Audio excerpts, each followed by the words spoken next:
so I can be transformed. The one thing that I've noticed in my own practice, so I teach mindfulness, and nowadays mindfulness has this sort of air of meditation, that I'm going to practice mindfulness by sitting here and being quiet, right? Yeah. Or it's like, Yeah. but traditionally, mindfulness is much more about like asking myself questions, like, do I understand? Like, do I know how I feel? Which seems like a funny thing, right? Because Yeah. like, of course I know how I feel. Well, I don't know. I can go like days or weeks feeling like depressed and not kind of reflect on it, but rather sort of just swim in it, right? It's like a fish hook that just takes me wherever it wants to go. Do I Yeah. understand that I'm feeling that? And seeing it as an experience, not as a definition of who I am. Even the way we talk about our emotions. I am depressed. I am angry, right? That am is like an equal sign. Like I equal anger, I equal depressed, right? And it takes on this whole me.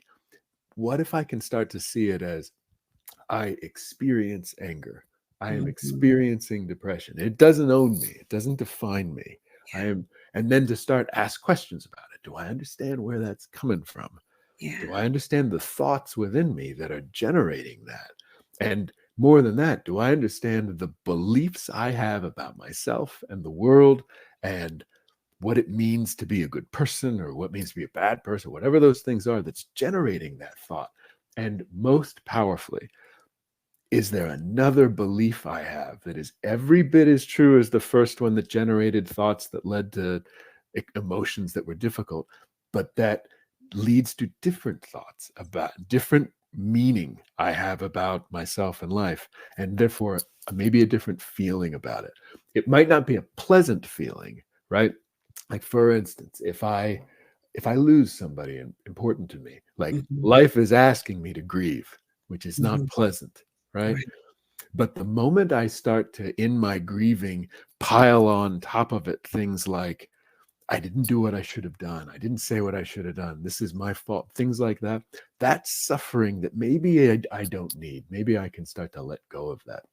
So the practice of mindfulness is all about that. Can I get my arms around that in a way that can provide a path to transform the thing that I'm experiencing to something of my own choosing, even if it's not pleasant?